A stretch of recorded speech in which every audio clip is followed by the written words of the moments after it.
Following program are those of the speakers and the host, and do not necessarily reflect those of Yoakley Scott Corporation and your sports network. Yeah, I've been closer to Jesus before, so can you help me out? Oh, can you help me out? Am I on my own? Am I on my own? Or can you help me out?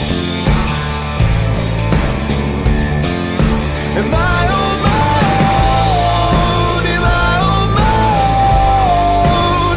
Or can you help me out? Can you help me out? I've been scared to look in my soul.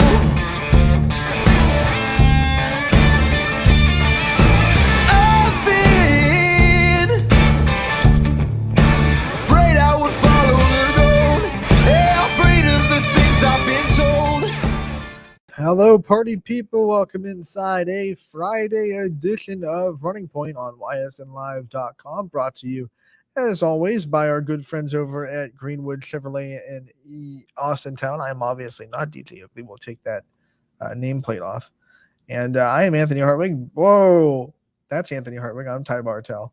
Let's just switch that real quick. Oh my gosh, come on. We do this way too often. It's not okay. I think I finally figured it out. It's the order that we pop on the broadcast. That's when they put it. So I think it is too. when we both came on, because I was just sitting here waiting, I popped you on first and then popped myself on. Yeah, you just click them left, right, and I think I just slide into the left. I think it goes left to right. Easy fix. All you have to do is click the window and slide it over.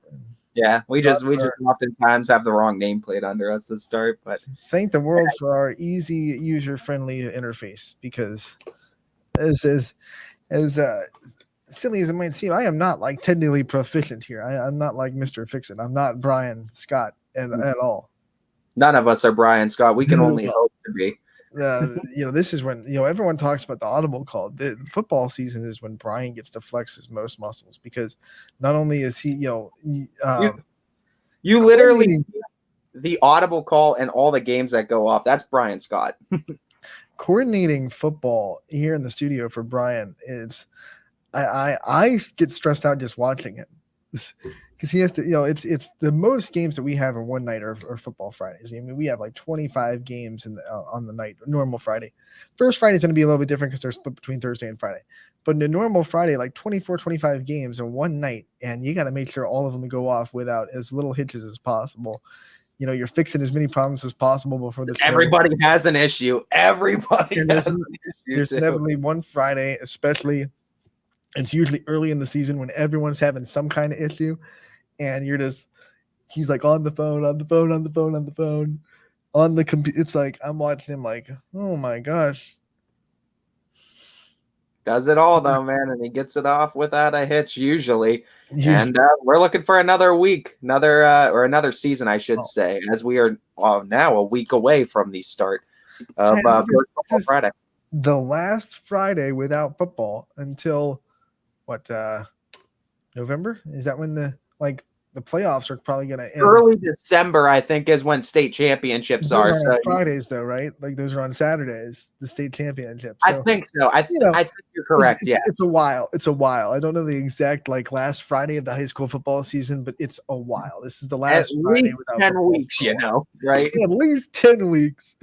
This is the last Friday without football, and tomorrow will be the last Saturday without volleyball. Last Friday without soccer. This is the calm before the storm, right? These next 6 days.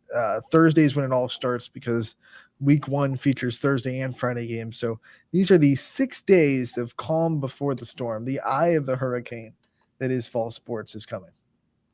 Absolutely, and we're excited to be a part of it for yet another go around, another year or two, adding some teams for this season as well. We're certainly excited to get into it, and hey, we might be talking about some state champions here in just a couple months. I'm looking. I think we have. I think we have some contenders this year, man. I really do. last week, our social media question of the day was what team has the best chance of winning a state championship in any sport this school season, the school year. And I'm looking around, and I'm looking around just to try to, drive it specifically to fall. I'm looking around, I'm thinking there are a handful of teams that I think are definitely contenders at the least. Certainly. And I mean, I think it's going to be exciting to see how the season plays out. I mean, I think you got realistically, I would say probably almost every single division. I think you can make a case for one of our teams to be able to put a season together that can get there. The higher division you go, the harder it is to say that. Absolutely. That's just the reality. The bigger the schools are, the more widespread the talent is. But I'm looking at like Division 4, and I still think Ursuline has a really good shot. I mean, or Division 3. I'm sorry, they moved up to Division 3. I was going to say they moved up to Division 3 I still too. think they have a good shot in Division 3. I know Division 3 that's why because we only go from Division 2 to 7 on Ysn. That's why I'm saying, like, I really feel like every division there's a shot for a team to make a case. But even in 2, we only have 2, right? Boardman and Fitch are only that is. But I tell you what, I mean, with both Boardman and Fitch in those programs, you can never count out these Division 1 or Division 2 teams either, too. I mean, all it takes is one season. I know both of them are going to be kind of rebuilding this year or finding holes to fill, but I mean, both tremendously athletic and some great athletes in that program overall. I think they could both surprise some people. And, once you get higher in divisions too, this region, they get smaller. So there's not as many outs, I guess, in the divisions as well, too. No, Division 1, there's 17 teams. So without Ursuline in Division 4, you look at our region in Division 4. Even Perry moved down to Division 3. So Perry, who was in the regional semifinals last year, they're going to be down into Division 5 now. I said Division 3. I meant Division 5. Football divisions are just one. It'll take me at least 3 weeks to get used to. Every other sport has 4, and now we're talking 7. So I'll be saying Division 4 when I mean the lower division. Yeah. Just give Anthony some patience. Anyway, so they're moving down to Division 5, right? So Perry, who West Branch beat before they played Ursuline last year in the tournament, in the playoffs, see them doing that too. In the playoffs, they're going to be moving down to Division 5.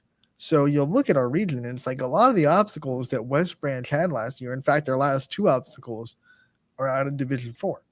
Yeah. West Branch has a shot to at least get out of our region. If you're South Range, it's like Kirtland says sayonara and goes to Division 6, but now enters in Perry, which is a very serious contender too, and can definitely push that Raiders team. To be real, like Perry's not a team that we cover, so I don't know what Perry's returning or what kind of holes they have to fill this year. What their team's program. Like. But it's like you said, it's a great program. They're gonna be a solid team. You got to just expect that. But you lose Kirtland, you gain Perry. I think South Range would love that trade because I think. Oh, I'm sure South Range is taking that trade, but that's the thing. You can't. I know, like Kirtland has all the history in that, and they were dominating too that division. But every time a door closes, another one opens. Right, is the old saying. So when you lose a challenger like that, you're gaining some as well too. Someone else is going to step up to the plate because it's not going to be an easy path. Does that ever make this is way off the tracks because this is how my mind works sometimes. That phrase when a door closes, another one opens.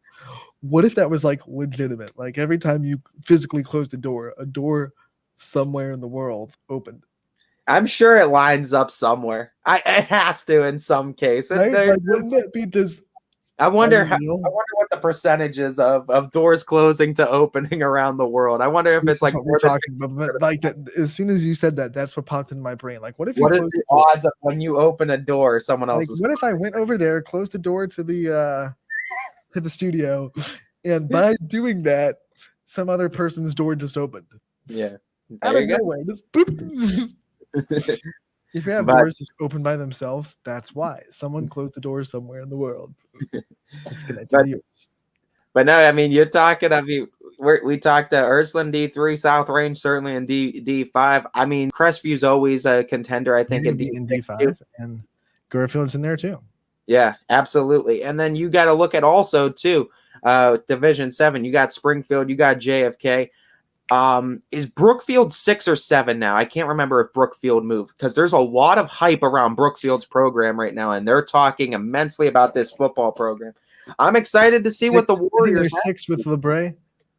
Don't quote me. I think they're 6. Year. They were 6 last year. I can't recall if they were ones that moved. That day that the divisions moved, we went down the list, and my memory doesn't remember calling out Brookfield's name of all the teams that moved. I know there's 6 or 7. It was a long list. So once again, if we are wrong and they're actually Division 7, feel free to correct us in the comments. You know that happens a lot. So, if they are Division 7, I mean, that's Springfield, Brookfield, JFK. I think that's what your talk is for Division 7 then, because like Springfield and JFK just because of the program, but there's just been a lot of hype, like I said, surrounding this Brookfield team going into this season. And I think it has a lot to do with what they're returning. We're going to have to get Coach Clark on sometime too and really get in depth with this Brookfield team a bit. I think there's always going to be hype around Brookfield because they have an established identity as a football team. They're not constantly changing or trying to switch up. They're like, Brookfield is always going to be a knock you down, push you around type of football team. They're always going to have a big offensive line. They're always going to be physical. It's just always going to be their identity as a football team. And that kind of football wins playoff games. So I think that's why they have that kind of reputation of always kind of being hyped up. And now, you look at that conference and you're thinking, well, LeBray lost a lot. And they were one of the things that stood in front of Brookfield last year. Garfield lost a lot. Crestview lost their quarterback. So you got to think that MVAC grade tier is kind of open a little bit, which gives a little bit more room for hype for Brookfield. I think honestly too, like it's going to be a battle for that MVAC grade tier because I think all those teams have a very legitimate shot of really making or putting a season together to win the conference. So I think when you look at that MVAC gray side, I mean, you got LeBray, like you said, you got Garfield, you have Brookfield, Newton Falls can even surprise you too. Like there's good teams up and down those 8 teams in that gray side. Yeah, Liberty is one too. You got a chance to talk with as well. That's a great program. I think we were both on that call, weren't we? We were both on that interview. We might have been. I can't recall everyone that I was there. We had Joe Simon on the show. Liberty, I'm always high on Liberty. I love Chris Cunningham. I think he's one of the best wide receivers not talked about in the Ysn family. So I'll always stand by my stance that I think Liberty's a contender in the MVAC. It's going to be fun to see them this year, too. I think right now, too, you got to also look at Garfield just because of what their program has been. I mean, getting more acclimated are these teams in the MVAC since Garfield just recently joined in the last couple years. But still, like this is a Garfield program that has consistently been a good football program. They have winning tradition, and they have certain expectations over there in G-Men territory. Ty, our buddy Chris Sigler just sent me a text and confirmed that Brookfield is Division 6. He must still be blocked on our comments, which I swear we had nothing to do with. Rumors that have been spreading around YSN that we had something to do with it because, we had nothing to do with blocking Chris. Not intentional. But we thank him for that insight that confirming that Brookfield is, in fact, Division 6. Getting confirmation on that too, and obviously too being in D6, you got to worry about the Kirtland of the world now, right? Because they're down to D6, but they're almost automatic 1 seed in the playoffs. Usually, right? Usually, but we'll see. And you might get lucky where someone else trips them up before you have to face them, or you might have to tackle the giant yourself. But it's not impossible too. Like I'm excited to see if anyone that plate. They bring like a 50. It's a big. I don't want to say a number because I don't want to be wrong. They have a really long winning streak going on right now in Kirtland. They do, and I mean, you hope it's going to be one of the YSN that steps to that plate. What's even crazier is it's a long winning streak, and it's been established tradition in Kirtland.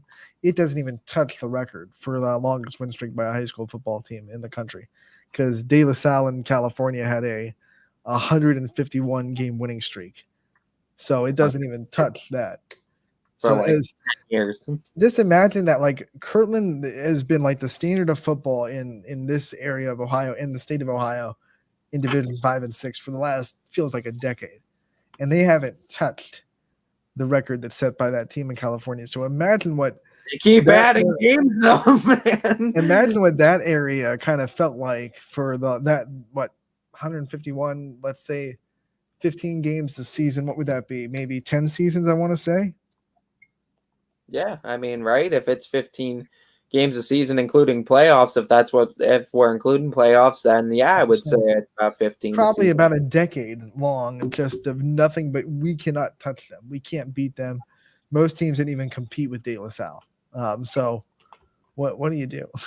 Kirtland keeps adding wins, though, man. You never know. I want to confidently say they're in the 50s, which is still incredible that they've been able to rattle off. I mean, any kind of streak like that. If you won 50 football games, I mean, like coaches and players will tell you alike, like the amount of effort and strategy and teamwork and just talent needed to win a football game, let alone rattle off 50 consecutive. Like that's doing something right. And like you said, Anthony, I mean, that's the standard for like lower division football in the area. And by the way, that's not just regular season game win. That's like every game. Playoffs count. So it's not like the best of the state. So, they might have the longest win streak in Ohio high school football history. I would have to do some research to find that out, but that would be interesting. But I know they don't touch the nation's one. It will be interesting. And like I said, you hope it's one of the YSN teams in D6. We mentioned Crestview, you mentioned Brookfield, that can step to that plate. Crestview's D5. Crestview D5. Excuse me. No, Crestview's D6. They moved down because I think Cusick, was talking about having to battle Kirtland now, and he couldn't believe it. I can't keep track of all these. Once we have Joe Itel starting to update everything again, Joe Itel helps us out tremendously keeping track of everything. It's interesting because Crestview has been a team that's been like, they haven't been one of those flip-flop teams. Ursuline flip-flop, so them moving divisions didn't really surprise me. Kirtland has been flip-flopping for years. That didn't really surprise me. Crestview has been pretty much solidified in Division 5 for a long time. So like I said, I mean, I'm not 100%, but I'm pretty sure that was the case because I remember something with Coach Cusick talking about having to face Kirtland. Maybe I'll get another text from Chris. Yeah, I think Chris will probably be able to keep us in check with that. Like, if you're ever intimidated by us, like we don't like, there's stuff we don't know. Let's just be honest. We're just a couple of guys that like talking about local sports. We're not encyclopedias over here. You also look at it, though, like I said, someone's got to step to that plate because it was South Range that was stepping to the plate in D5 to try to answer and end that winning streak of Kirtland. Someone's got to do it for D6 as well. And, I mean, there's no one to say that it can't be you any given Friday night, right? It was 2 seasons ago, I think, was South Range's best chance. I mean, they played a really good game against Kirtland, and some things just didn't get like that was. And then last year it was just Kirtland kind of put their foot down a little bit. But I feel like you have to play a perfect game the way they're playing right now. It's like you have to go in and do absolutely everything right and be just as talented as they are. It's hard. It's hard. You look at Division 3 too. I mean, you mentioned Ursuline, but you still got Cheney. You got Canfield. Like there is some really good teams in D3. Howland's D3 now too. That's going to be Louisville. I mean, you always got to look. Louisville coming off the season they had to a down season is dangerous going into this year. All right, Tyson, we split. I was right about Brookfield. You were right about Crestview. They are D6 now. So we got 50-50. Look at us. I mean, that's why when we work together, we're 100%. We're right. We're a team. Teamwork makes the dream work, right? So, but. You look at D3, Villa Angela St. Joe's, that's one. Benedictine's now D3. Chardon is one we know that Canfield's had endless runs in with. This is, I mean, up and down. You look at all these teams. Gilmore Academy, another one. Aurora is always a tough team. Like D3 is loaded, but I mean, those teams I mentioned too, like Canfield, Cheney. Cheney is another team that's getting talked up a ton. And how can't you talk up Canfield with Brock Lowry? That's because Cheney's healthy again. Like everyone expects a healthy Cheney to be really, really good. Jason Hewlett getting injured quite literally on the first drive of the first game last year was a tragedy for Cheney because he is a difference maker when he's on the field.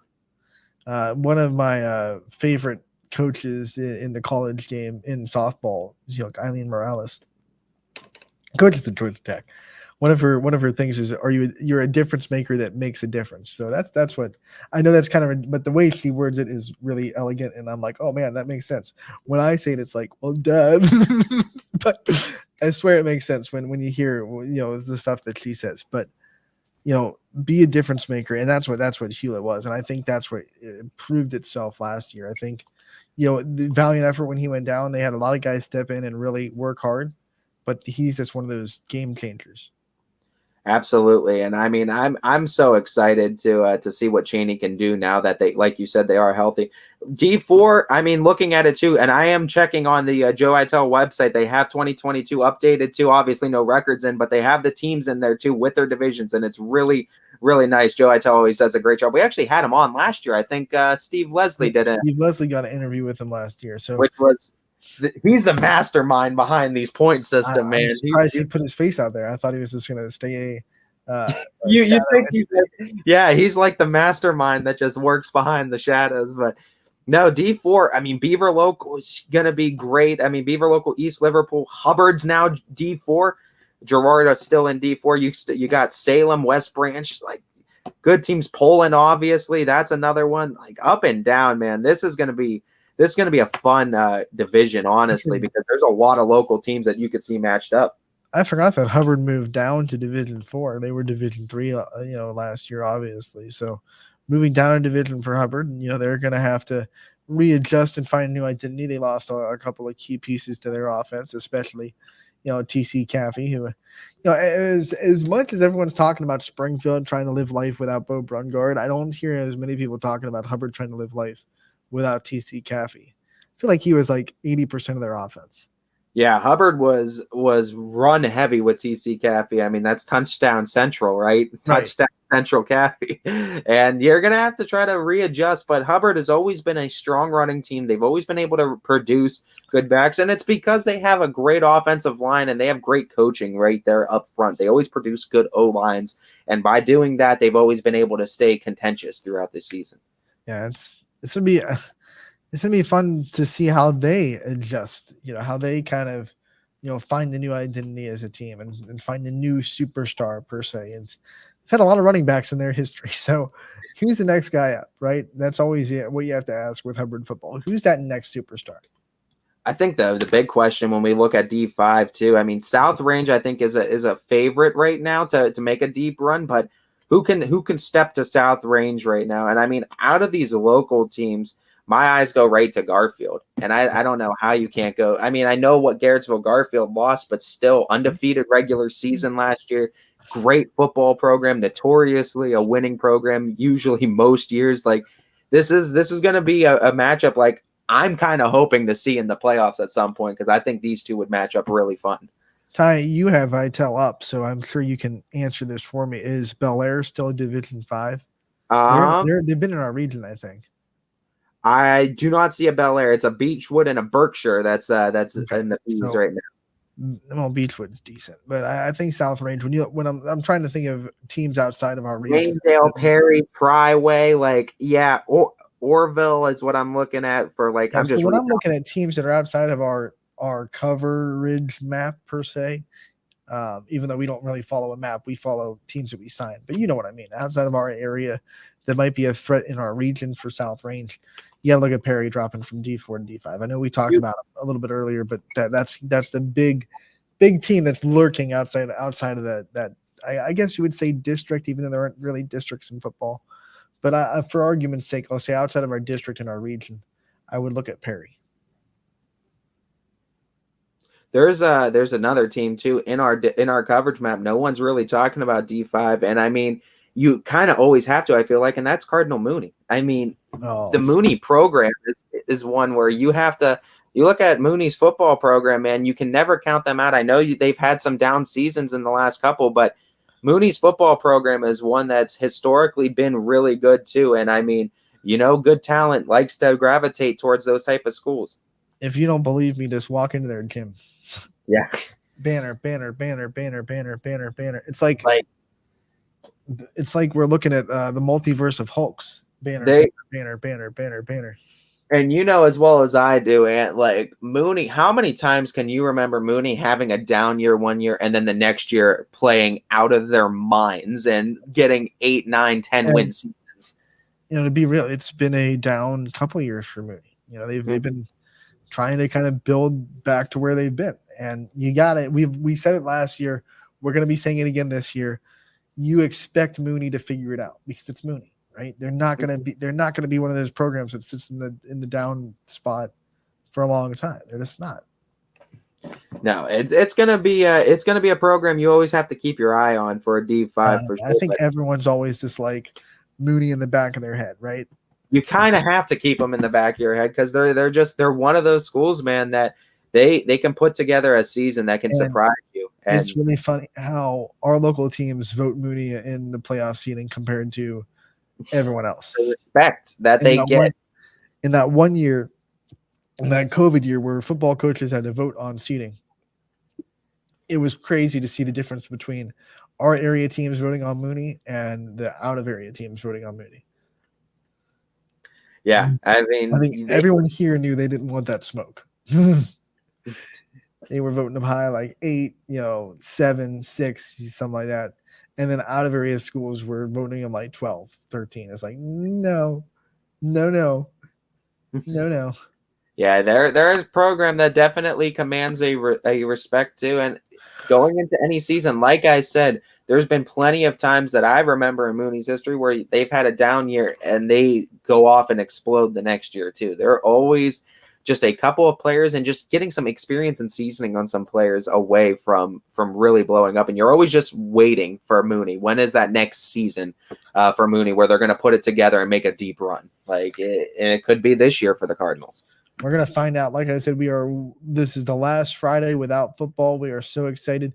This is the week where we have all of our announcers into the studio tonight and tomorrow to kind of group together as a team, but also welcome in some new members and show them how kind of we do things. It's what we call the academy, and we're having it tonight and tomorrow. And DJ put it out today. It's still an open invite. If you are interested in joining our team, it's the place to be. So tonight from 6 to 9 and tomorrow from 1 to 3. If you still are out there, you're watching and you're still kind of juggling in your mind that you want to be a member of YSN and you want to be a part of our team, reach out to us and get here tonight or tomorrow, and we'll set you up real quick.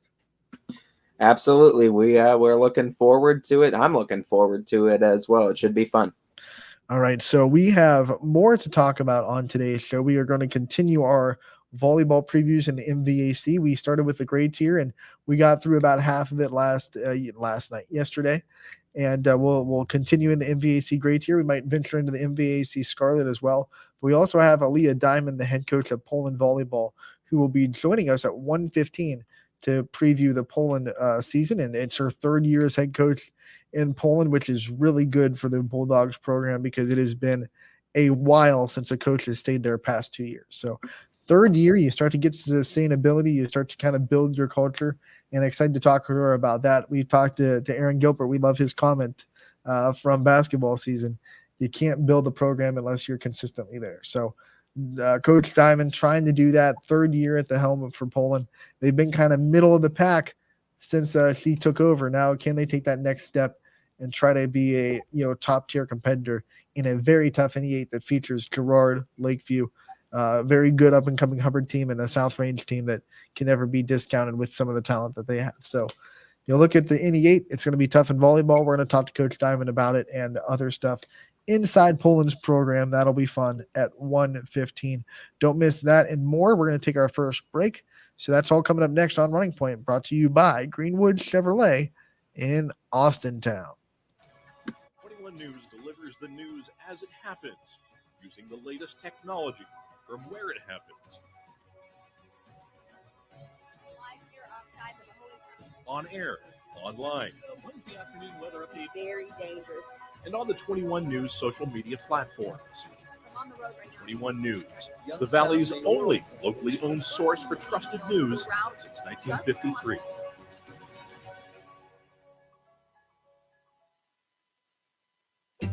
As fine as the eye can see, the finest hardwoods from the finest trees. Made for your home and within your means, Baird Brothers will help fulfill your dreams. Let life and light come shining through in quiet morns. And heavy traffic, too. Find your easy-to-afford fine hardwood floors and doors and more at BairdBrothers.com. Hi, this is Tommy Clem, owner of WRS Insurance Solutions. WRS Insurance Solutions is a local independent agency that specializes in life, Medicare, long-term care, and disability products. Call us at 330-953-3722 or visit us at wrsinsurancesolutions.com to learn more. Good luck to all the student athletes in the Valley. For a great vehicle and a great experience, come to Boardman Mitsubishi today.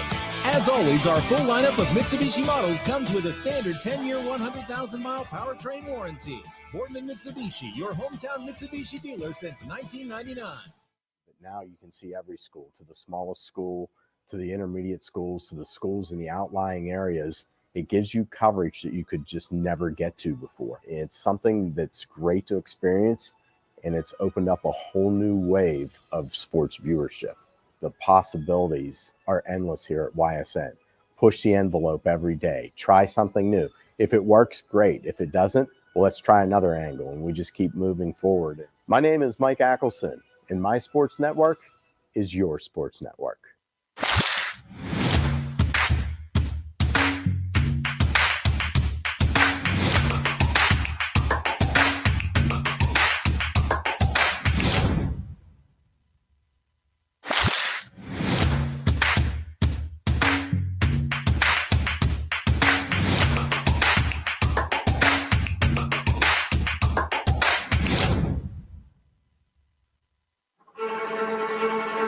Reliability,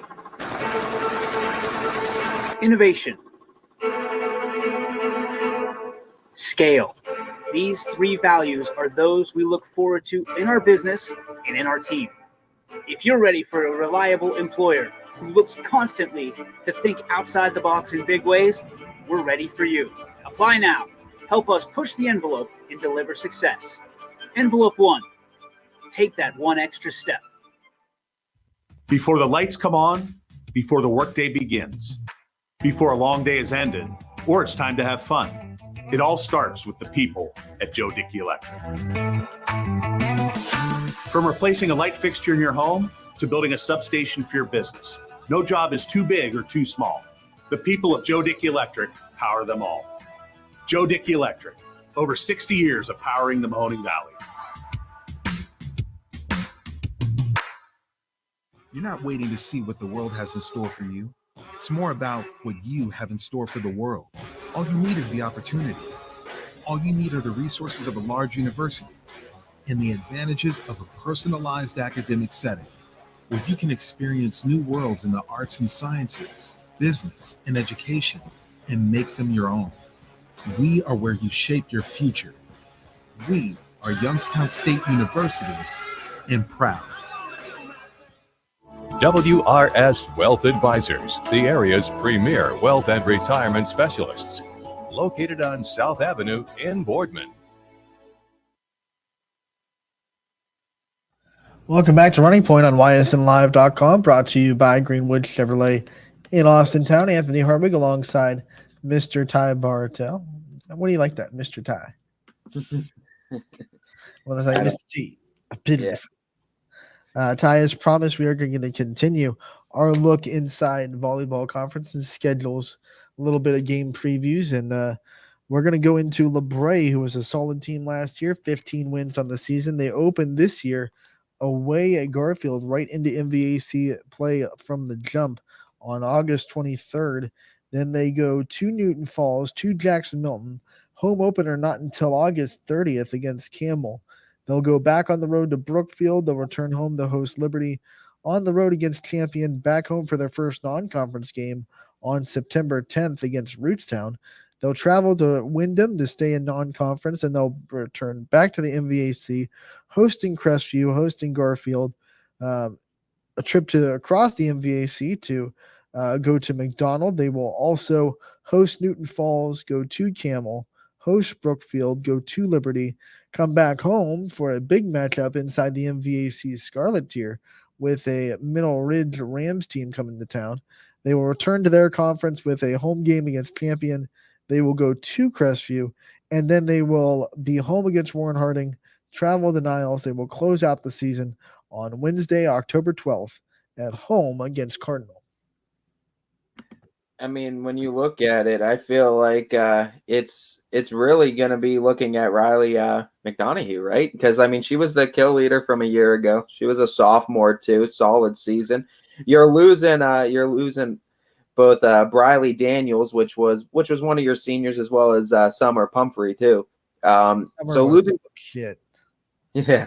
I remember, I think I did 2 LeBray games last year. Summer Pumphrey was a phenomenal volleyball player. That's going to be a big hole to fill.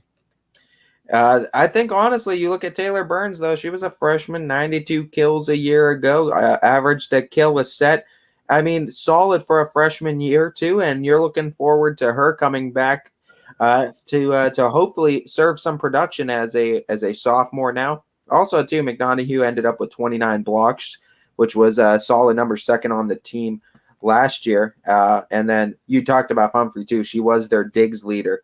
And McDonough was in the top 3, 217. She was kind of your do-all, honestly. And then you also look at ball handling, McDonough, second on the team at that, too. 208 assists last year as well. So 200-plus digs, 200 assists, 200 kills. Not many players can say they do that in a season, and that's kind of a do-all type player. And what's a testament is how good their defense was last year. The fact that she had 217 digs and was third on the team. Yeah, I mean that's solid. They racked up at least 650 digs as a team. I'm assuming more, but when you look at it, it's like if you have 217, that's leading a lot of teams in digs, and then you're third. They were a very solid back row defensive team last year, but their blocking left a lot of pressure on that back row. I don't think their block numbers were too high. They weren't. Their leading blocker maybe in the 30s. Yeah, you're correct too. It was Briley Daniels from last year, and McDonough was second with 29. And here's where it falls off too, because after that, the third highest was 5. They had 67 as a team. What was Briley Daniels' block number? 35 was her total. Oh, it's one off. But I think honestly, you're gonna have to try to look at McDonough to be kind of the one that steps up. It's her junior year; she's an upperclassman now, and like I said, 210 kills, 29 blocks last year, 217 digs, 208 assists. Like one of the best all-around stat lines I think I've seen from volleyball players too. I mean, you got to talk about it too for a sophomore season and coming back for a junior campaign. I mean, look for her to do it all again.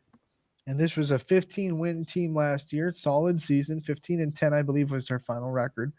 And they come back, and this is a really good schedule. Not only do they have the tough teams inside their own conference to deal with Brookfield, Garfield, Crestview, but they're playing some of the best teams from the MVAC Scarlet with Jackson Milton and McDonald and Middle Ridge. So those are the top, probably one of the top 3 in the Scarlet, excluding Western Reserve.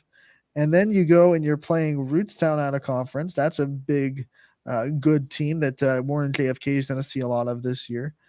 And then you have Niles and Warren Harding and Cardinal to close out the season.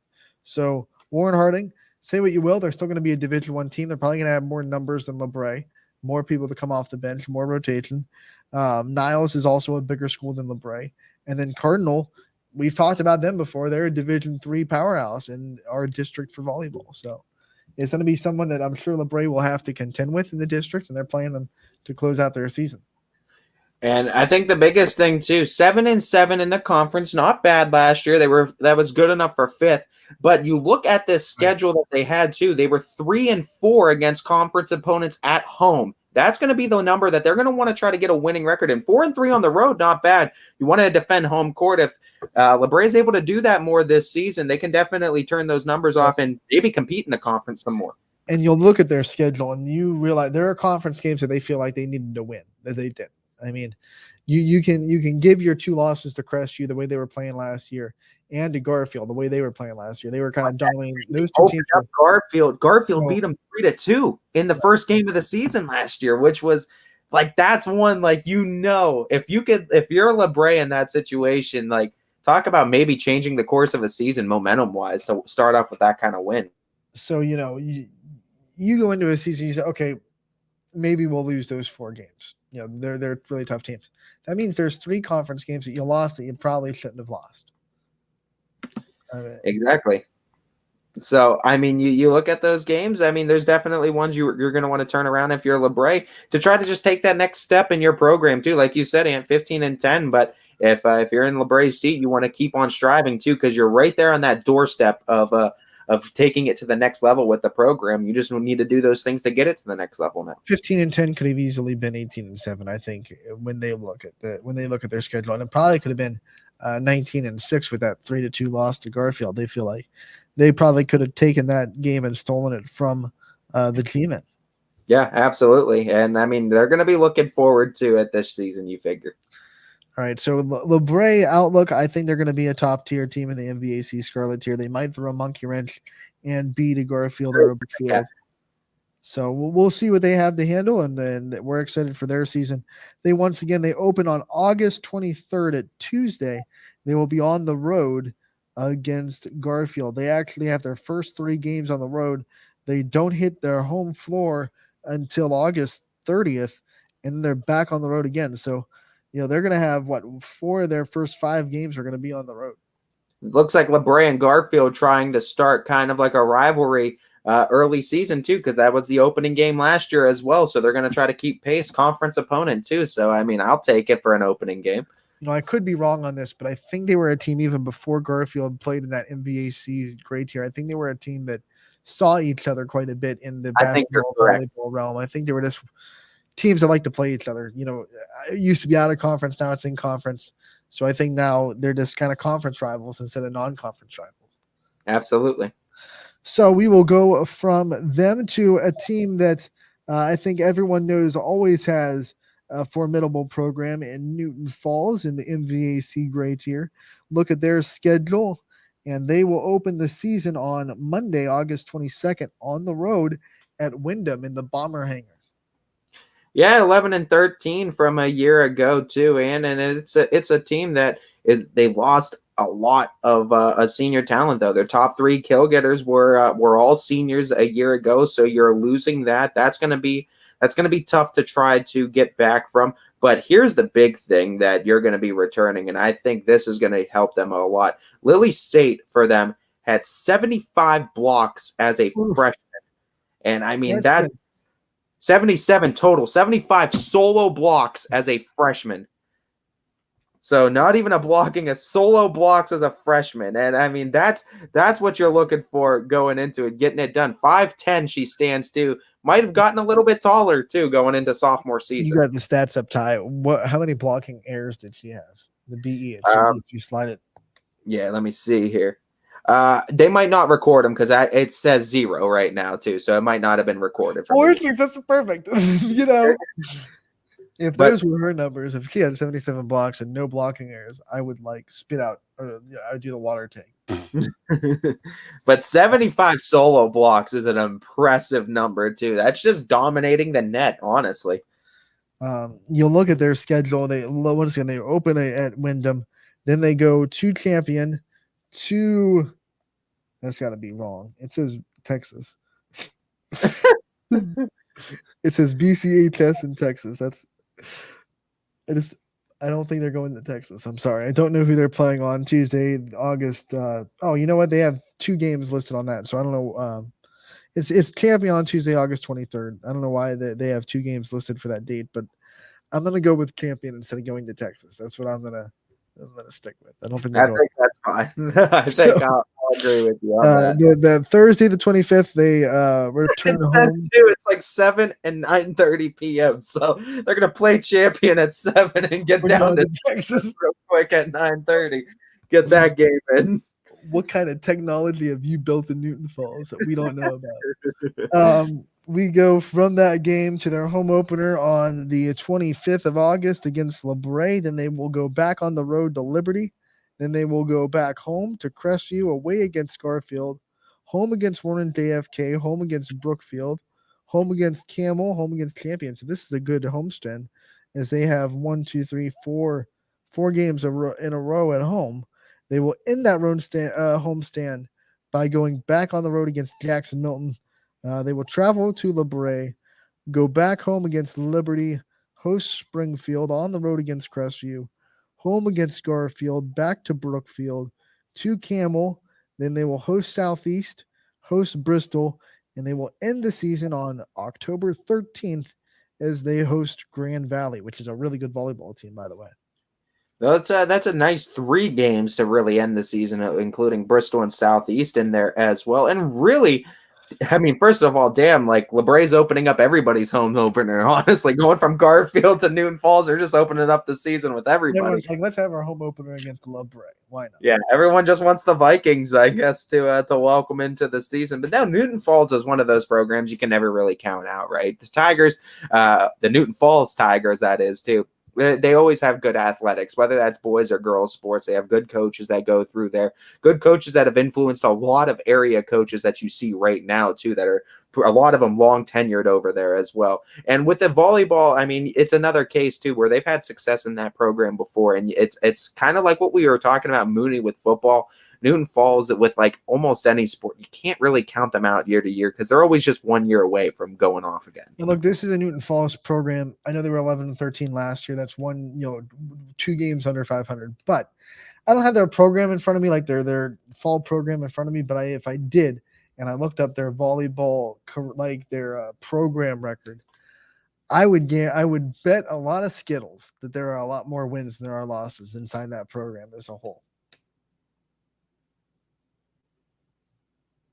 Nope, you're muted.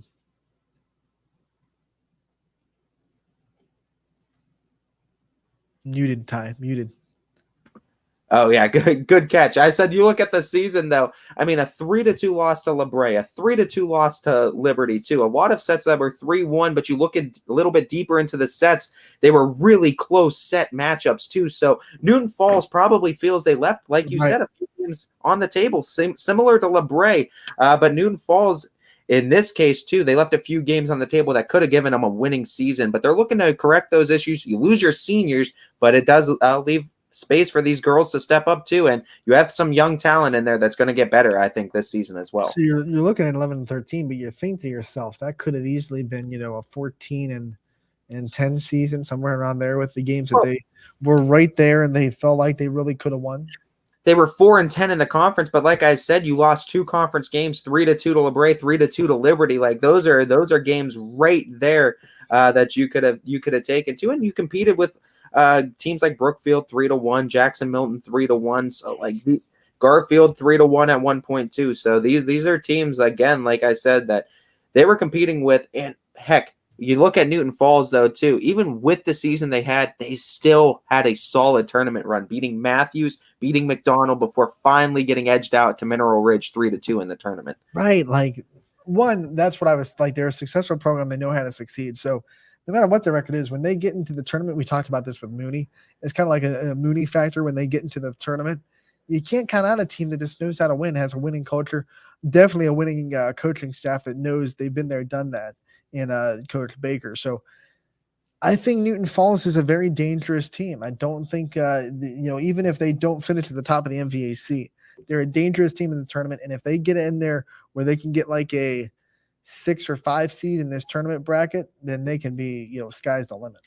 That's why you build tradition. That's why all that work from all these athletes go into it, because it goes all into that name and that program. So like when you see that logo, there's just something to when you play those teams for certain athletes and certain teams, certain coaches even. When you play that team, it ticks something in your brain too. And it's like sometimes it might be a little bit of fear. Sometimes it might be a little bit motivation. Sometimes it kicks you right into gear and realize, okay, we got to get serious with this one, because these are the type of teams that can really upset you on a nice run. You look at them, a Division IV volleyball program that will be in the Division IV tournament, but their conference is made up a lot of Division III teams. Absolutely, and that's exactly D3, Crestview's D3, Liberty's D3, Brookfield's D4, but Camel's D3. I think Champions Division 3 and Garfield's Division 3. So all those schools, I think outside of Brookfield and Newton Falls, I think are all Division 3 teams inside the MVAC gray tier. And then they finish the season with Division 3 Southeast, Division 3 Grand Valley, Division 4 Bristol. So it's a good schedule. I think it's especially the end, with 3 teams right there that are going to really test you out of your conference slate. You look at it, their conference schedule ends with 3 out of their 4 last games are Crestview, Garfield, Brookfield in their conference schedule.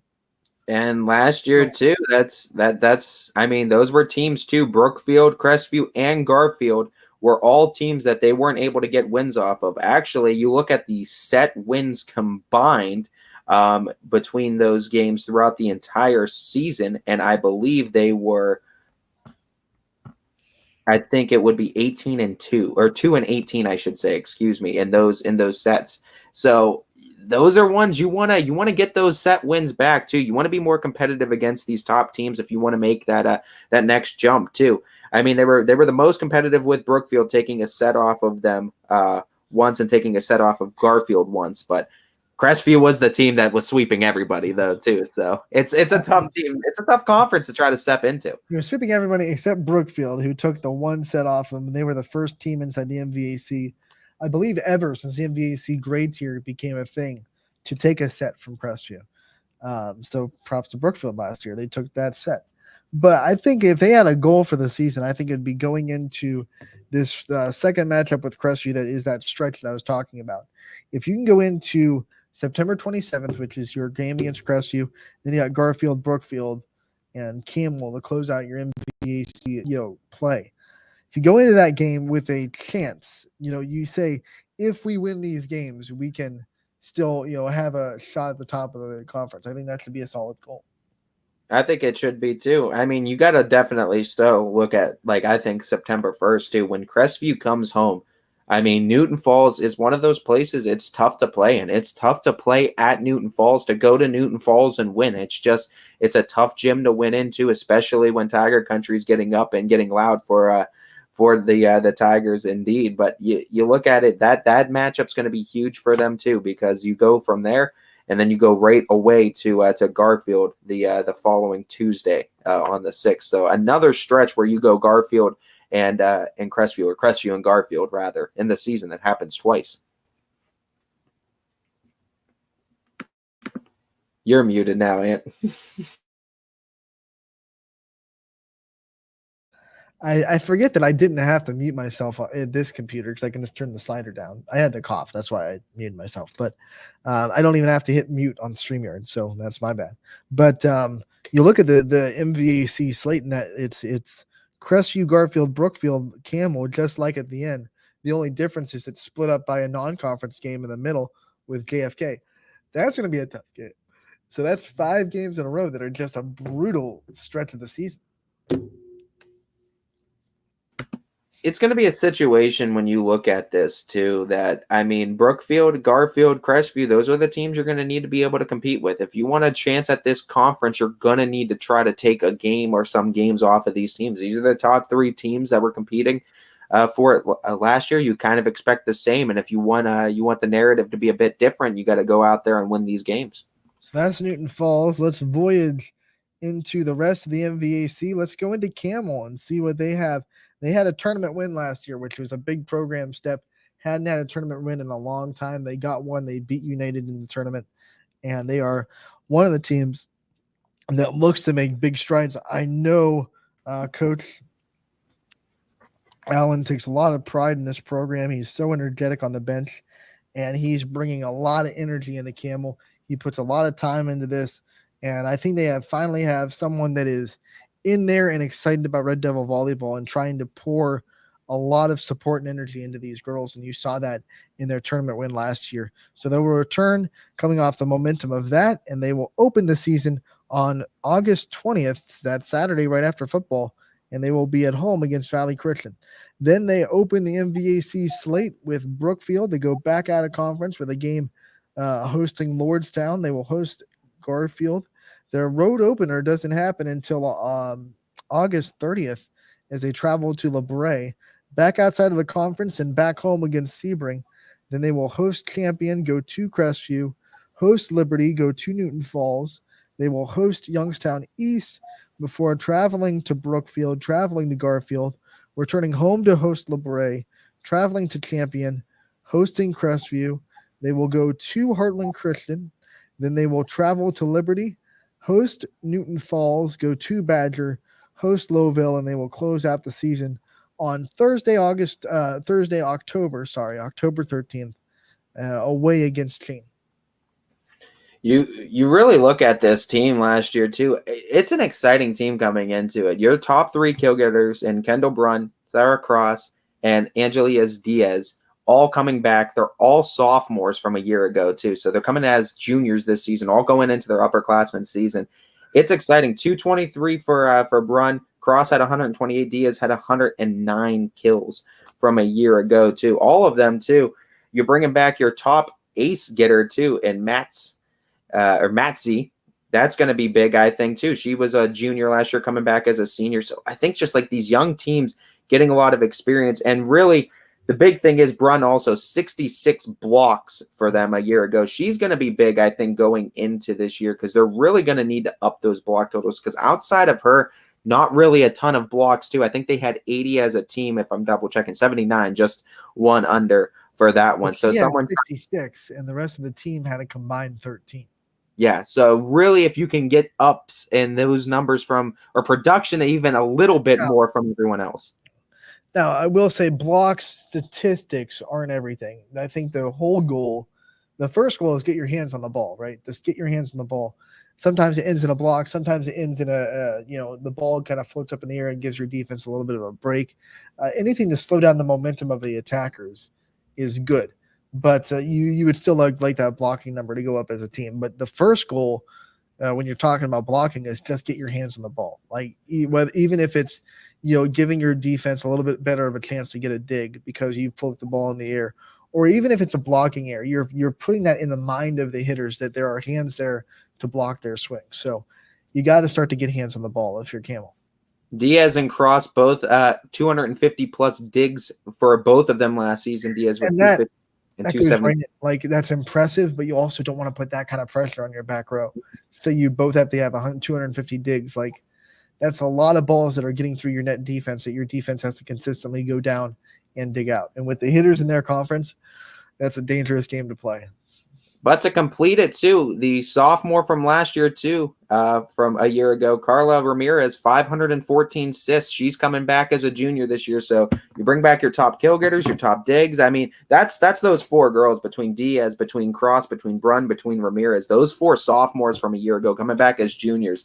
Those are the ones you're building this program around. And, I mean, if they have another successful season like they did a year ago, they'll be able to try to take that next step. 9-15 last year was the Red Devils.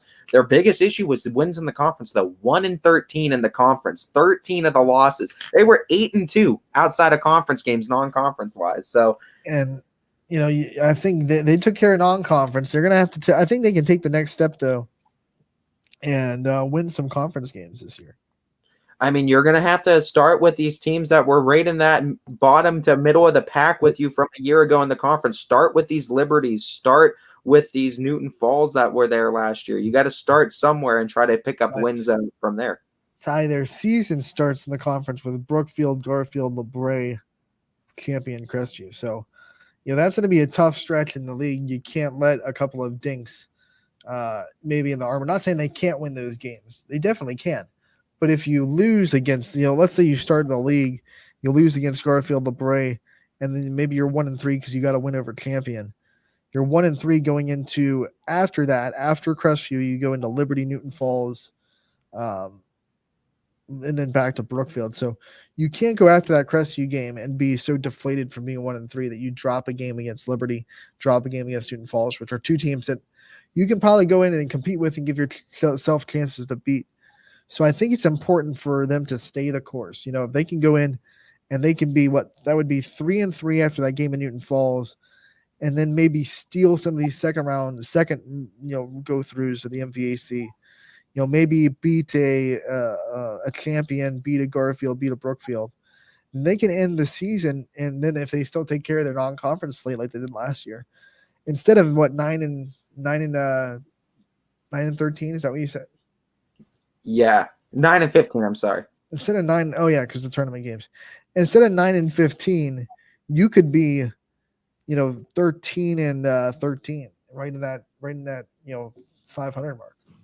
Their last 10 games of the season, including playoffs, they were 6-4 as a team. And I mean that they were figuring it out, starting to get it right. Here's another thing too.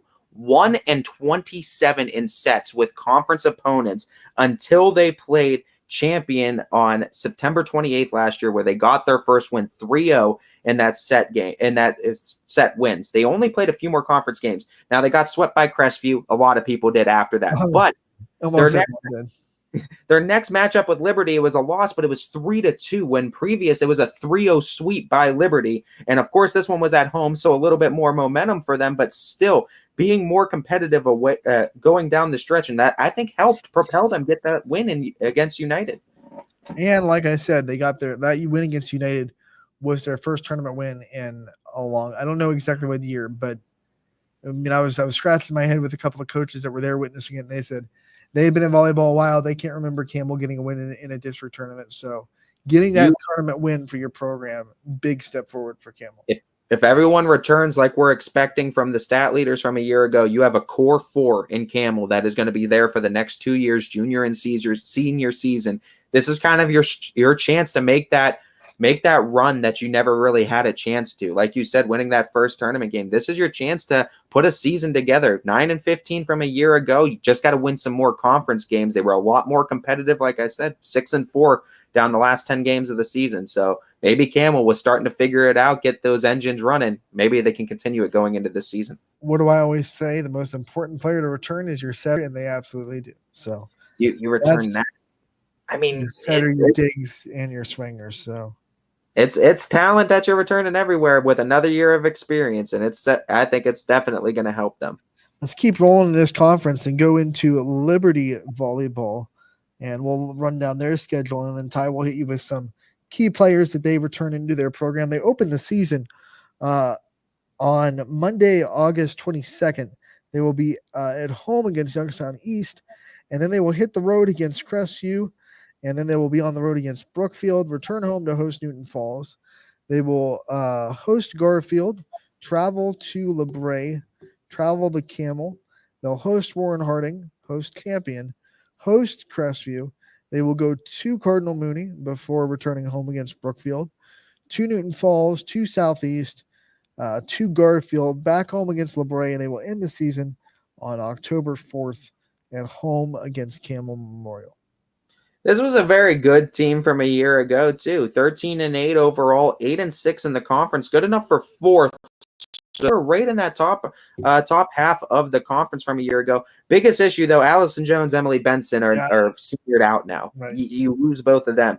But they really do have a solid player in this Alexa Muck, a 6-foot-tall middle blocker that was only a sophomore last year. Another one, 75 solo blocks from a year ago, too. So another impressive number. Her coming back is going to be huge. That's going to be one I think you're going to need to try to build yourself around. You also have, too, a sophomore that had over 200 digs a season ago, and Mia Parker. She was second on the team in digs, so returning her is going to be huge, I think, defensively wise. But the biggest thing, like we say, we always talk about when you lose your setter, it's going to be Atiyah Rhodes is going to be the one that they feel the most, 430 assists from a year ago. That's going to be one where you're really looking to try to replace. Some replacements Liberty needs to do, Ant, but it's not out of the realm of possibility for them to rebuild this program, especially with the way women's athletics has been over at Liberty in the last few years. It is really heightened up. You look at their basketball team, they've brought excitement back to Liberty.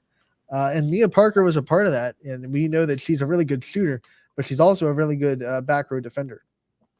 You also look too, Liberty beating teams like Conneaut and Ursuline in the playoffs too. Those are two really good programs before they fall to, like I've said before numerous times, a very good Middlefield Cardinal team in the tournament. But still playing and getting wins over both Conneaut and Ursuline too. Definitely a successful season, I think, for Liberty. They're going to look to try to build on it. They always have a tough schedule though.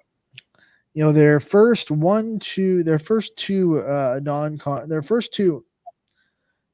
conference games are on the road, and 3 out of their first 4 games overall are on the road.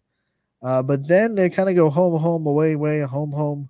It's mixed in. They don't have any more long road stints. But I think getting through those first 5 games where 4 of them are on the road will be pretty important too. Absolutely. And I mean, if Liberty wants to get to the top of this, like I said, they were in 4th place a year ago. If they want to get to the top of this conference, I mean, you got some pieces that you can build around too. You're just going to need to figure out who's going to be setting them up, who's going to be finishing it off too. But we know there's always hungry competition out there that's ready to step into those roles. Who's going to be their center? That's the most important part of that offense. And they lost, like you said, they lost a really good one with over 400 assists on the season last year. So we'll be excited to see if Liberty can still take steps forward as a program as they venture into a 4th place finish in the MVAC. Pretty good. I want to go into, I think, the last team we have to preview in this MVAC grade tier, and it is Champion. And we'll go over their schedule. Champion this year will open the season on the 22nd of August at Chalker. They will open a league play the next Tuesday on the 23rd at home against Newton Falls. Travel to Matthews, go back home to Crestview. Home against Poland. They will travel to Garfield, travel to Camel, back home against Brookfield. They will be home against LeBray. They will travel to Liberty, travel to Newton Falls, travel to Niles, travel to Crestview. That's a big road stint. 4 road games in a row in that stretch before returning home against Garfield, home against Camel, on the road against Brookfield, on the road against LeBray, and they close out the season on October 10th at home against Wyndham. They really haven't. They had a solid player in Kennedy Caldwell too from a year ago that they're going to try to build around. She was a freshman a year ago, had a solid season, 116 kills, 39 aces as well on the year, as well as having 175 digs. The aces, digs, and kills led her team from a year ago. Again, this is another case where they lost their setter from a year ago, as Zagarvich was seniored out from a year ago. But you're going to have some solid players too, blocking too, as you're going to have Avery Clay, 47 blocks too, and from a year ago, solid, as she'll be coming back for her senior season. As Champion really just had a lot of youth last year, only 1 senior on the squad, and they're going to be their setter. Yeah, and it would happen to be their setter. But now they're coming back. They're going to try to fill that role and see if these younger girls can take that next step in this program's development. And just like when you said Liberty, it was excitement about their women's sports. Champion just knows how to win. That winning culture is going to leak into their volleyball program. Basketball and softball definitely know how to win for the girls' side of things. And, volleyball, going 3-19 a year ago, like I always say, the best thing is there's usually only one place to go when you're towards the bottom too, and that's up. And with Champions program, they have the athletes, they have the coaching staff, they have the administration there to make this program successful. They still are not shying away from a tough schedule, as they will have non-conference games against Wyndham. They will have a non-conference game in the NE8 against Niles and NE8 against Poland. They will also have non-conference game against Matthews, and then they open the season against Chalker. They also scrimmaged Bloomfield, which is a pretty good volleyball program. So they scrimmaged Bloomfield. They played Chalker in the regular season. They'll play Matthews, Poland. They will play Niles, and then their last non-conference game will be Wyndham to close out the season. I'm excited for it, honestly, and I can't wait until the start of it to see who's going to step up in this gray side, because I think right now, it's Crestview's show. Garfield's been kind of the team that we've been kind of polishing up to say that they can be the team that could contend with them, but there's certainly other teams in this conference that can make some noise for sure. Let's not get it twisted. Crestview is the favorite in this conference. You have to go through Crestview to win it. That's just the end of the story. But the point is, there are some of these teams that have enough talent to have in that any given night kind of mentality. They go into a game with Crestview and say, we have a couple of pieces that can give them problems if we play well, if we stay away from unforced errors. And how many teams do we talk about in this MVAC grade tier, now that we're done with it, that are returning really good freshmen from a year ago? Even Crestview, returning Abby Emsch as a freshman. There are a lot of returning freshmen into sophomore years in this MVAC grade tier. To be realistic, too, there might be some coaches in the conference, too, that don't really care if they finish towards the top. They know that it's going to be kind of a battle, and it might not be a goal that's really obtainable, but they could really go in and still say, we can make a solid tournament run with the squads that we have right now. So, yeah, maybe we won't get the division or the conference, excuse me.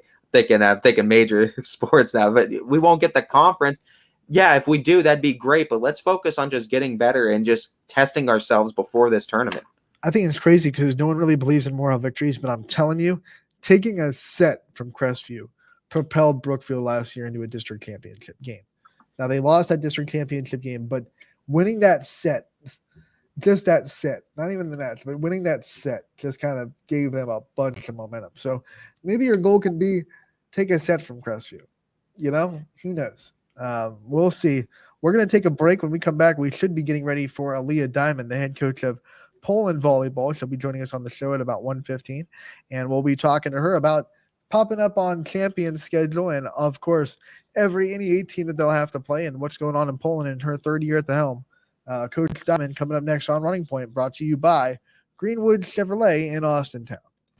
Jimmy Sudman here, director of Isle, Purple Cat, and Golden String. We are happy to support YSN and 2 of my favorite people, Scotty Mincher and Super Dave O'Malley. We are an agency that provides services for adults with disabilities. We infuse humor, passion, and joy into their lives. If you know of any folks with disabilities that need our assistance, please contact us.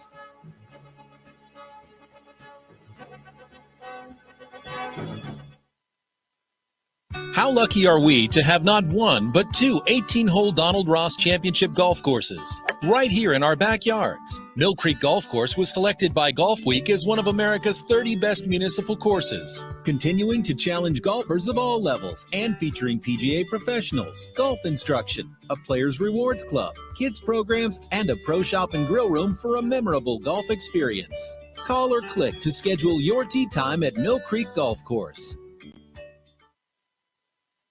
At Greenwood Chevrolet, we offer a worry-free experience for all our customers. From sales, financing, and even service, we'll help build your perfect vehicle and lock in your trade value while your vehicle is being built. No worries. We guarantee financing, regardless of your situation or credit history. No worries. And when your vehicle needs service, our award-winning team will get you back on the road. No worries. That's what going the extra mile means.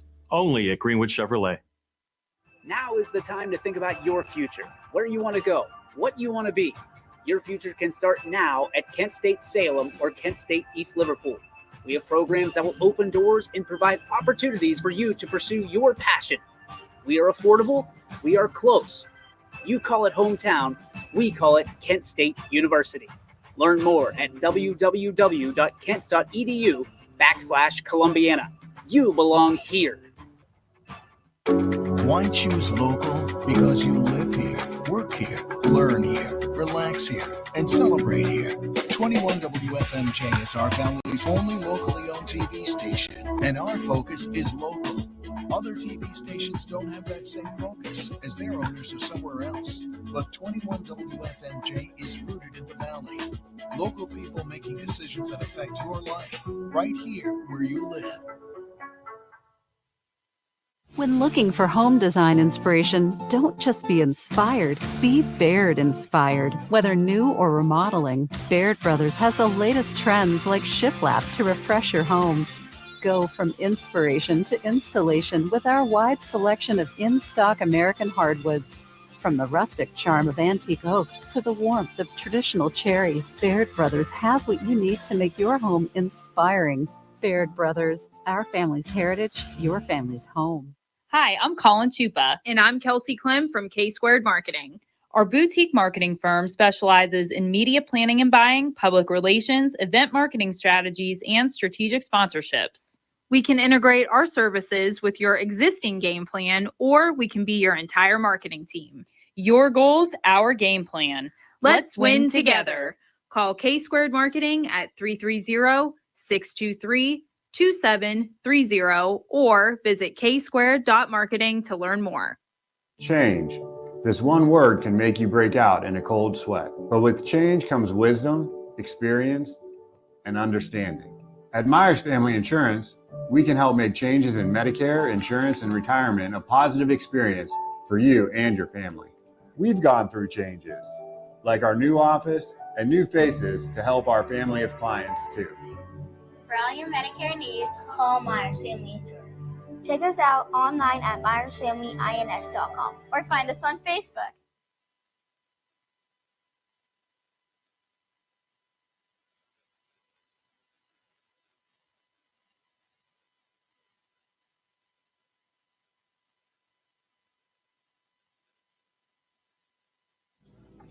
Welcome back to Running Point on ysnlive.com, brought to you by Greenwood Chevrolet in Austintown. Anthony Hartwig alongside Ty Bartel, and we are going to be joined by the head coach of the Poland volleyball team, Coach Aliyah Diamond. Coach, thank you so much for taking the time to join us today. Hi, thanks for having me. Coach, I mean, we always like to kind of start off with a meet the team segment. I know you lost some big seniors last year, but I thought your junior class was pretty heavy. What do we expect? Another heavy upperclassman season from the Bulldogs? Yeah, for sure. We have 9 seniors that are returning this year, so that's definitely, we have a lot of seniors here and a good amount of leaders as well. So we have 9 seniors returning, and then I have 3 juniors and then a sophomore also that I look at for the varsity lineup for this year for right now. Out of those 9 seniors, I know there are going to be a lot of people that you rely on to be vocal leaders, but who are some names that stick out that you think can really be leaned on to be those vocal and emotional leaders for this team this year? One is Sophia D'Angelo. She was one of our captains last year and is also a captain this year. She's a really good vocal leader on the court. We also have my setter, Morgan Bailey. She's someone, just a good leader on the court, vocal, helping out. She's always going to be a big player there as well. And then I have 2 back row players, Alyssa Galeros, Madeline Ray. They're both, again, they're consistently on the court helping out everyone else. Again, there's others as well, but those are kind of 4 big ones that I think vocally are good. For athletically, Sarah Forsyth, she's been one of our main hitters the past couple of years, so we're glad to have her back. She's going to be a big contributor, as well as Sophia Dito. So they're definitely some people that we're looking back to have back on the net, get a couple swings. And then we have our middle, Katie McDonald, who we are returning. So we're excited, again, just excited to play, get into games, be in the practice these next few weeks and see what we can do. I mean, you talked about Morgan Bailey too, and I mean, I noticed that she had some significant playing time too, over 200 assists from a year ago. How beneficial is that for a team like this coming into a season, having a setter that's already been there, done that, had that kind of experience?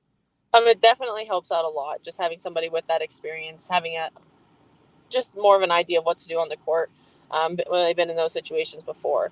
So it's definitely, I'm excited to have her be another setter this year. Again, someone who set a lot last year, got out in the game. And again, just having that consistent setter year after year helps out the hitters as well, too. 3rd season at Poland, and we talked about it before you came on. It's been a program that has been struggling to find a coach that stays there past 2 years. So now you're in your 3rd year, finding some stability in this program. What kind of growth have you seen from your 1st year to this 3rd year, now that you're kind of venturing into the year where I think your culture and your philosophy are starting to feed into the program? I definitely notice it a lot with the younger kids coming up. Just trying to work, again, just being around for the 7th and 8th graders. Just here and there at practices, trying to say a couple of things philosophy-wise that I like. Moving in this year, I'm finally seeing it in the freshman and the sophomore group. You see, you're not teaching as much individual skill. You're still teaching skill-based, but it's more focusing on bettering the skills and not so much the little things that I did when my first couple of years here, trying to do footwork and all that. It's all trickling down, which makes it easier for me, but then now I can focus more on the game and the different aspects in that way. Looking at your season from a year ago too, you were competitive in the conference, 6-8 overall. What would it take for you to get into that upper echelon of the conference, at the top 4 of the conference, I guess you would say? What would you guys need to do to get some more conference wins on the season? I think we definitely, as our hitters, we got to get more consistent, more confident too in our hitting. I think at times we don't like to make a mistake, and so I think just that confidence in that. Defensively, I think we're pretty scrappy. I think we can hang, so just transitioning that into points, I think is something that definitely we can work on in order to get in that top part of the conference. Let's talk about the conference and the schedule that you guys have put together. Obviously, everyone knows the NE8 has been kind of run by Lakeview and Girard the last several years, and they're returning almost everybody. But you even have Hubbard, South Range, and a lot of teams in this conference that are going to be good. When you look at it, how much do you think playing in a conference like this benefits you going into the postseason? And then you look at some of your non-conference games as well. Go over your schedule as a whole, and how much do you think it's really going to prepare you for your postseason run? Yeah, I definitely think our conference, we have a tough volleyball conference. There's a lot of good teams, a lot of good athletes. And like I tell my team every year, I love playing in our conference because it is competitive. I would rather go up against the good teams, have learning opportunities to go into the postseason. That way you see a lot of different stuff throughout the season, which is good, from the Lakeview, the Girard, the Hubbard, like I said, and Jefferson, those teams in our conference that are really good, and even Struthers and Niles, like we're still good. We're still seen against good competition every time we play them. So being in those close games or chipping away, like try to get point for point, that's definitely something that I love teaching the kids. They're not they're not learning from being completely better than a team, and they're not learning from going against a team that just crushes us either. So it's definitely, I really enjoy being in this league, and preparing for the postseason as well. We also play, I know Boardman, Canfield are some of the teams that we usually play every year. So just playing against those schools is definitely a good experience for them to help prepare them going into the postseason. Now, I believe you open up the season at Struthers on the 23rd, which is a Tuesday. What are some things you'd like to see corrected in practices and just sharpened up, I guess, polished up before that battle between cats and dogs? I mean, definitely it's going to be a tough game to start. It's a first conference game. Like I said, Struthers they're a pretty good team. I know last year they were young, they were super competitive. And again, I'm excited to play that game. For us, I think we just have to, again, be more confident in ourselves and what we can do, what our abilities are as a whole team going into it. And then that'll just transition into energy and communication on the court and working together as a whole team as well. We had your mom on the show yesterday, the new head coach at Western Reserve. How much of an influence in your coaching career has she been, taking into as long as she's been into the sport of volleyball? It's definitely been good to see her, just the different teams she's coached, the different players she's coached, how she's kind of reacted in those situations. That's definitely helped me as a coach, looking up to see, and also having her to reflect on too for different situations. But I was definitely part of the reason why I went into coaching in the first place as well. So now, you don't pop up on their regular season schedule, but I have been told that you guys are going to scrimmage Western Reserve. When you look across the net and you see your mom as the other head coach, what's it going to be like trying to compete with her? I mean, I'm excited. It's always fun. It's just something. It's always fun to do because I can talk to her too. We can compete. We can also learn from each other too. Like, I can watch a couple of her players as I'm coaching my kids. She can watch a couple of my players as she's coaching her kids, and just trying to get advice back and forth from a different view is always helpful as well. Talking about that, what's the biggest piece of advice that you've taken from your mom that you still use today? And what's a piece or I guess a coaching style or something that she does, maybe a court that she does that you say, nah, you're crazy? I would probably say she always tells me find a goal for them to achieve for each day. Whether things are going good, whether things are going bad, what is something that they can accomplish? And that's something that I like to think about too as I'm coaching as well. You talked about at the top of this interview how you're seeing growth from the youth of the program. What kind of things have you been doing as the head coach of the varsity program to instill into the youth of the volleyball and get Poland volleyball, interested in numbers built in the youth of the sport?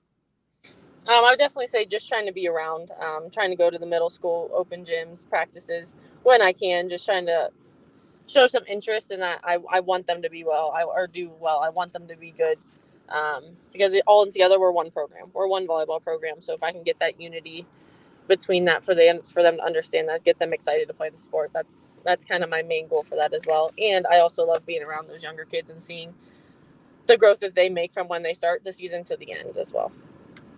It seems like that every time I made a trip down to Poland, that gym was pretty full. There's a lot of fans that come out to support you guys too. What's that mean to have a community that's so ingrained in all sports and just there for its athletics? It's always good. It's always good to play in front of your home school, your community that's so supportive. It just makes it fun and exciting too, just to see, again, whether it's your classmates, the teachers, coaches, other players, just community members. It's always good to see that, because all in all, you're one community and you're all fighting for the same goal in one sense. What has been your favorite part about being a head coach at the varsity level these last 3 years? I don't know what my favorite part is. I just love being around the game. I mean, volleyball's been a huge part of my life for a long time. And so just being able to be around the game, share my knowledge with kids now on the court, and again, and seeing them make a change, seeing them get better, I think that would have to be probably my favorite part of coaching these past 3 years.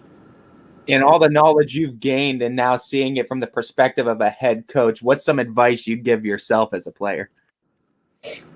I don't know. I guess not to be so hard on myself. Mistakes happen. All right, so you were a very good player. You had a great career at Youngstown State. Do you ever go in practice and see if you still got it? Do you swing against your blockers? I don't have it anymore. I can tell you that. Not as well as I did. I think you still have a little bit of it. I hard to imagine that you don't have any of that anymore. So last thing that we are going to talk to you about before we let you go, your coaching staff, the people that you have working with you, I want to give them a shout out. I want to let you give them a shout out. And the people that are behind you making this Poland volleyball program what it is. Yeah, my JV coach, Dylan Bosella, he helps out a lot with practices and, again, games, just helping out behind the scenes stuff. My junior high coach is Miss Mark W. He's a 7th grade coach. I have my 8th grade coach, Elise Dean and Emma Dunlap. And then also just our athletic staff here at Poland, Brian Banford, our athletic director, Kim Brandt, our assistant athletic director, busing, all that. It all helps to come with the program. I wouldn't be able to do it all without them. So. Well, Coach, we wish you the best of luck with this season, too. We'll be looking forward to you opening up the season, like we said, a cat and dog battle against Struthers at Struthers on the 23rd. We'll look forward to that, and we'll look forward to talking to you again real soon. Thank you. Coach Aliyah Diamond, formerly Aliyah Hughes, now joining us on Running Point today to talk a little bit about Poland volleyball and what her outlook is going into her 3rd season at the helm of Poland. Like I said, 3rd season, the first coach in that program in a long time to go there past 2 years. So you're going to see some stability in Poland. You're going to see, like she said, some freshmen and sophomores come up being ready for this level because she's poured into those middle school programs now in her 3rd year as a head coach. The biggest thing is, honestly, with it, too, is just continuing to make strides and continuing to grow year in and year out. I mean, you look at the last 3 seasons, too, for the Bulldogs. I mean, it's been relatively right around. They were 11-13. The COVID year kind of made everything weird, too. It was 8-12, and they improved on that, and they got 9 wins last year, too. But they've been huddling around that same pack, too. And you know what? Still very good seasons. I consider that, too, for a new coach coming on, getting 11 wins, 8 wins, 9 wins. Like, solid seasons, too, to still be able to get wins and maintain wins in the program. Now it's just being able to take that next step, and this might be the year to do it. I mean, I think she said, if I'm not mistaken, 8 seniors on the squad. Like I said, a junior-heavy squad a year ago. That's going to pay dividends this year. It has to for Poland. I actually think it's even more. I think it's 9 seniors on this Poland. Like there's going to be an advantage to just having girls that are just older, more experienced in playing varsity volleyball than some of the competition. And these will be seniors that have 3 years under Coach Diamond. So, you know, sometimes I like the 4th year especially, but 3rd and 4th year is when you really start to see a coach's philosophy, culture, and stability take mold into a whole program. So I think that's what you're going to see in Poland this year. I think you're going to see a much harder reflection on Coach Coach Diamond's personality into this team. And you know what? There's no secret. Girard is the same case as what we talked about with Crestview with the last division. It's Girard's conference until someone says it's not. Lakeview is kind of like the Garfield, which is right there that can challenge it. But your Hubbards, your Polands, those are the wild cards of the conference. I don't know if it's automatically Girard's because you're not agreeing with putting Girard. Yes, they won it last year. Yes, they didn't lose the match last year, but those Lakeview games were so good, and Lakeview had still won 3 conference championships before that. And Lakeview returns everybody just like Girard does. So I just feel like it's gonna be that first battle is gonna tell a lot too to see who comes out on top of Girard Lakeview 1 in the season. But I'm of the opinion too. It's Girard's until it's not, man. Played each other 3 times last year, and they went 5 sets, 4 sets. So I don't know. I'm not. It's Girard would be like if you were holding me down and saying pick a favorite in the NE8 right now, I would say Girard. I'm with you with that. But it wouldn't be like a super confident put on my I'm not like Crestview is you have to go through Crestview. Yeah. There's a little bit more confidence when I say Crestview's conference than I say Girard's in the this. NE8, you have to go through Lakeview and Girard. You have to go through both those teams. That's well, like I said, Lakeview similar to I think where Garfield is, because Garfield was similar in that they didn't have a ton of losses in that conference, and they're a good program that could step up to the plate. Obviously, I think Lakeview is, like I said, there's a little bit more confidence in saying Lakeview, like there is a little bit more confidence in saying Crestview. The difference is time. Lakeview is established as winning the NE8, and then had last year where they didn't. Like before last year, it was Lakeview's conference. Period. They had won every conference championship since the start of the NE8. Then Girard knocked them off last year. Now they're coming back. It's like Garfield didn't have established, well, obviously it was their first year in the conference, but they didn't have established, pedigree of winning in that conference, and then have 1 year where they were knocked off, and now they're coming back for almost a revenge tour. This is like Lakeview's revenge tour, right? So it's going to be really fun to watch those two teams just knock down, drag out each other in the 2 matches. I think Poland and Hubbard are going to remain wild cards in this season. Hubbard's my sleeper. I think both of those teams can be real big wild cards. I'm pretty confident too with where Poland is right now, just being so senior heavy too. I think it has to have some effect on the Bulldogs this year. Even though Jefferson lost, in my opinion, the best blocker in the league in Taylor Skinner, they're still going to be a very good volleyball program. They're always a good volleyball program. So they're going to have, and I think there's a younger Skinner in that program as well. So Jefferson is going to be right there as one of those wild cards. I think Hubbard's right there as a sleeper. I would say Hubbard, Jefferson, then Poland are my 3 that are going to be those teams that are lurking that could maybe throw a monkey wrench, but it's going to be Lakeview and Girard's until someone says otherwise. When you say programs like South Range, Niles, and Struthers are the ones that are kind of dark horses right now, like that's dangerous for I think there's a difference between a sleeper and a dark horse, right? Like South Range is one of those dark horses where you can see the pieces there, but I would be like, it would be something else. If I'm not mistaken, we looked at South Range for sure. Struthers, I think we said, is returning all their top stat getters from a year ago. They were super young, and Niles McKinley was a solid team last year. I think they're returning a decent amount too. So, 3 solid programs usually too for athletics, honestly. And to say they're dark horses, especially like a South Range too, like that just doesn't happen too often too. But it's one of those years where there's just a lot of talent in the NE8.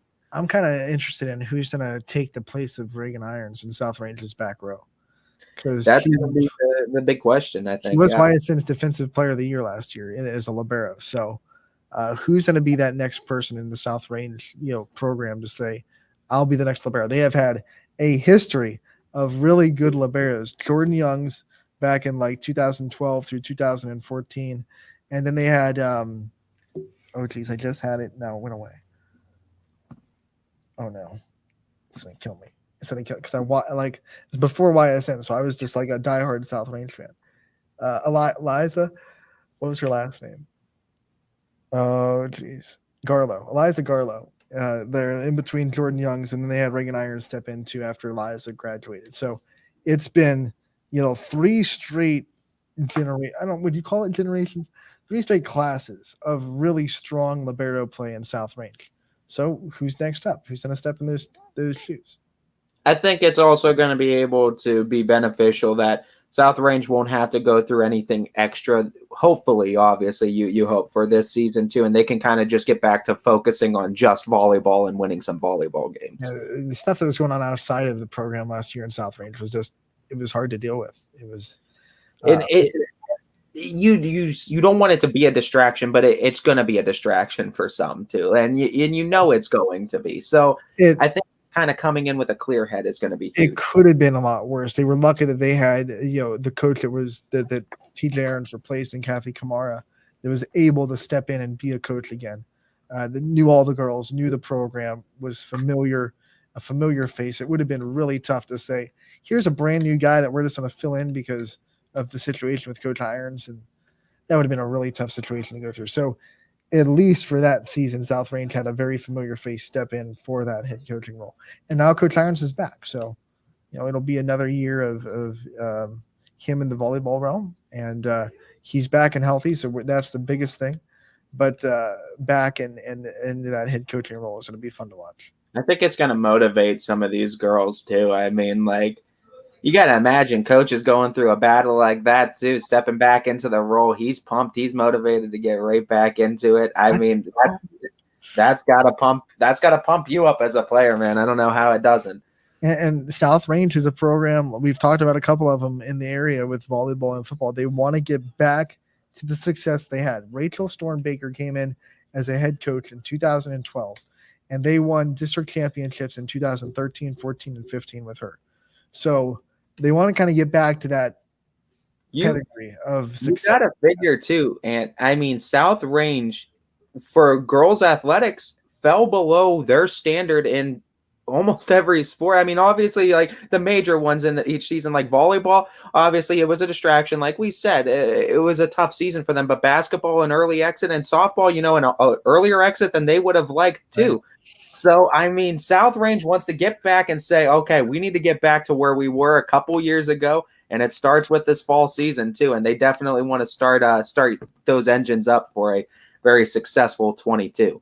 We could see another Crestview South Range district championship. And I remember the year where it was 4 straight seasons of a girls district championship going down.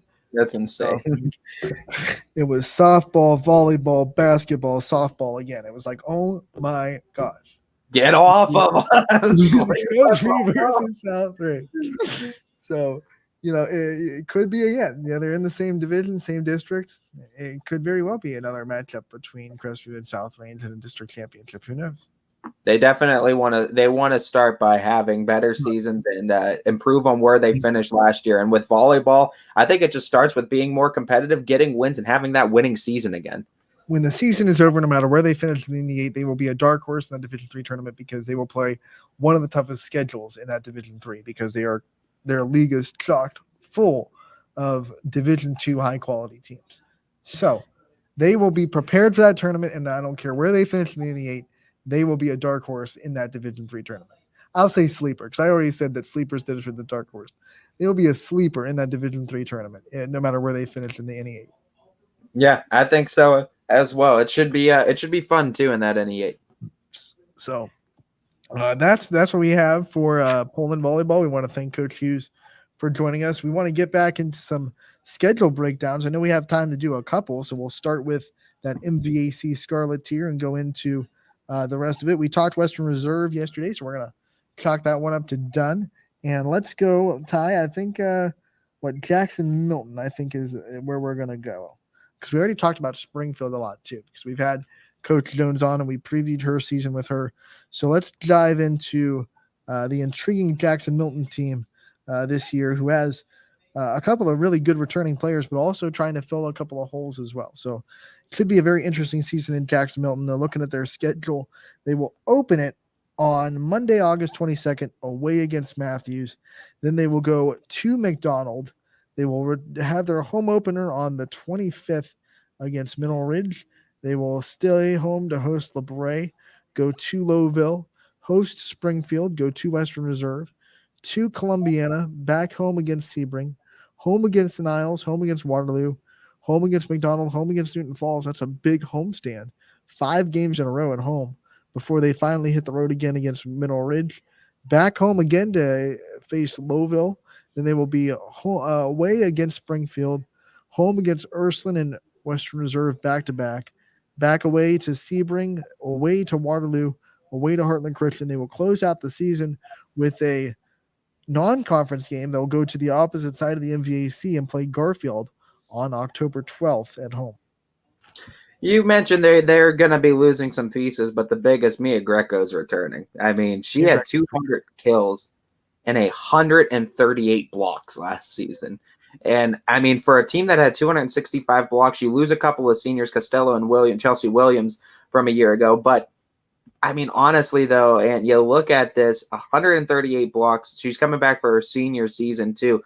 Only 5'7", too. So she's not through the roof with height either as Greco, but to be able to put up those kind of block numbers, that's telling me one thing. That's telling me that she's got a heck of a vertical and she is getting up and she has great timing to get those blocks. And they're also bringing back Grace Johns, who was a great freshman libero last year. Now, I don't know if she'll be libero again with all they have to replace. She might move into an outside hitter role. She's listed on Max Preps as an outside hitter / defensive specialist, so it'll be interesting to see if they keep her at libero or if they move her to an outside hitter. But she was a great part of that team, and also they have Paige Grope going into her senior year, and she's a great attacker as well. I think another big player to watch for them is going to be Emily Foltz, another senior outside hitter that'll bring some power into their offense. Grope was their assist leader from a year ago at 352, so that's going to help out tremendously, I think, for them. And, I mean, they were a team, too. Grace Johns also 40 aces from a season ago as a freshman, so getting her back is going to be huge. Grope had 36, Greco with 32, 169 total, and I think with all of them getting another year of experience, that's going to help out tremendously. Jackson Milton was just a team last year that they didn't have a girl that had 400 kills, and they didn't get go through the roof. They got it through blocks. They got it through aces. They got it through a lot of just the team picking things up. Like, there's not a lot of stats that blow your mind here. I mean, Greco 138 blocks, that's a great number, but like everyone getting around 30, 40 aces within a season, like that's just the team picking up points where you can. And that's why Jackson Milton had 17 wins a year ago. One of the things that I thought they did, which is teams, high-level volleyball teams do it. You don't see a lot in high school, but their coach insinuated, and they did it beautifully for the most part. They would shift right before a team serves. So they would be standing in one position and they would move. They would stay in rotation because that's important. You have to stay in the right place. But they would move to different spots on the court right before the serve happened. So it was really hard for a server to say, okay, she's going to stand here, so I'm going to aim there. She throws up the ball, and all of a sudden the defense is in a different spot, and you don't serve it to where you wanted to serve it. You might end up serving it right to the libero instead of serving it to the outside like you wanted to. So that little shift that you see right before the serve, which is something that a lot of college volleyball teams do, it's high level, but a lot of high school teams stick away from it because you don't want to move too far or step in the wrong place and then be out of rotation, because that's an automatic point for the other team before you even get the ball. So you want to make sure you stay in rotation, but the team was able to be court aware enough and cerebral enough to make those little shifts and not step out of rotation. And I mean, that's part of the reason why they were successful. And I mean, a solid conference record as well, 10-4, but it was such a good conference. They only got 4th in the conference overall, but still a solid record indeed for Jackson Milton. The teams that they're looking ahead of them, Mineral Ridge, Western Reserve, McDonald, and surprise, and those two. I mean, Blue Devils always seem to be at the tops of a lot of athletics. And you look at this year, it's going to be those same 3 teams they're going to have to contend with. It's going to be your Mineral Ridge. It's going to be your McDonald. Going to be your Western Reserve. Don't see any of those teams taking a step down. And they opened the season with those 2 back-to-back, McDonald and Mineral Ridge.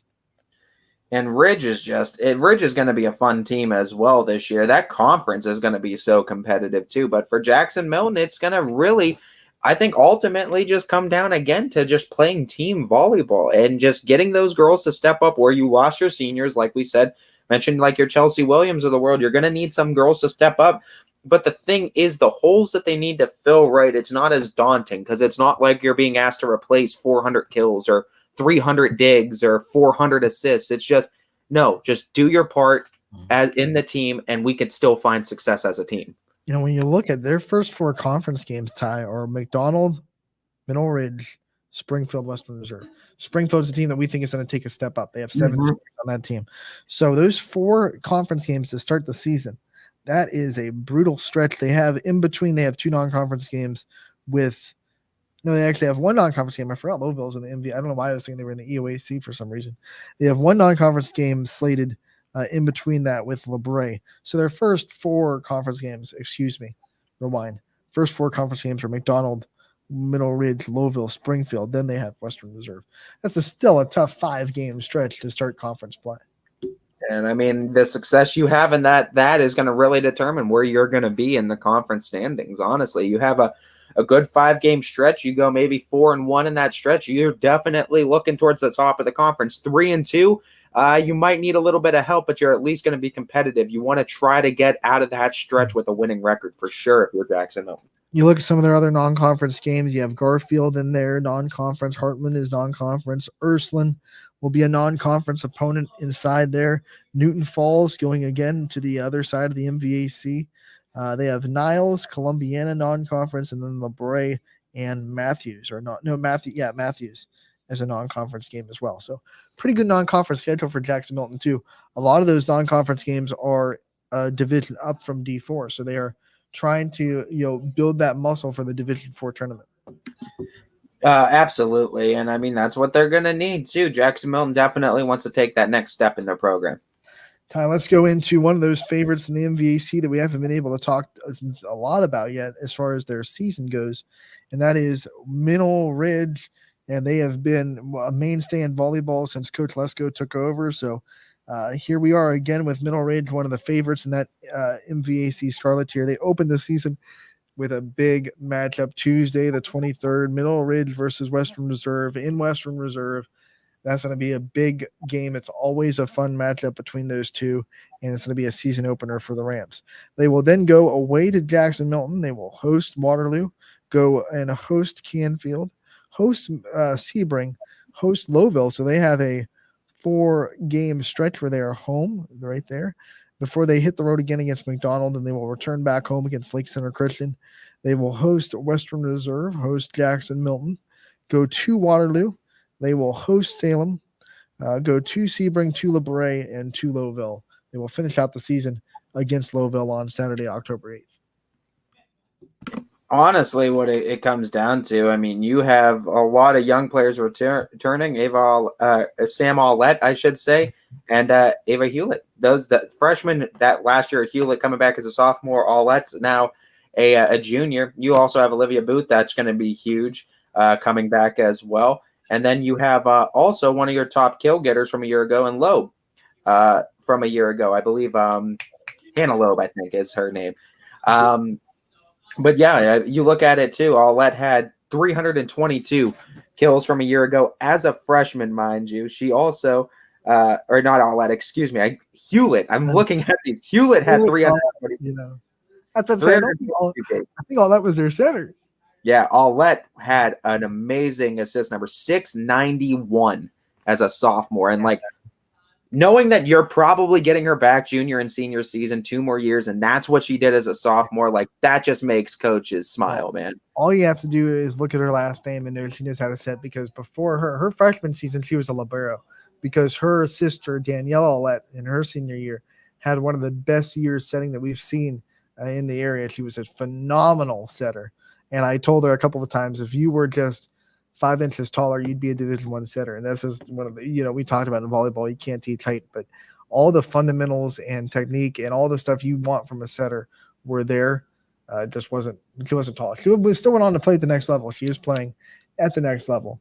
But I was telling her, man, you could be a Division I volleyball player if you were just 5 inches taller. You can't teach height, unfortunately. But still a next level volleyball player. So when you look at that last name, Aulette, I think she's going to know how to set.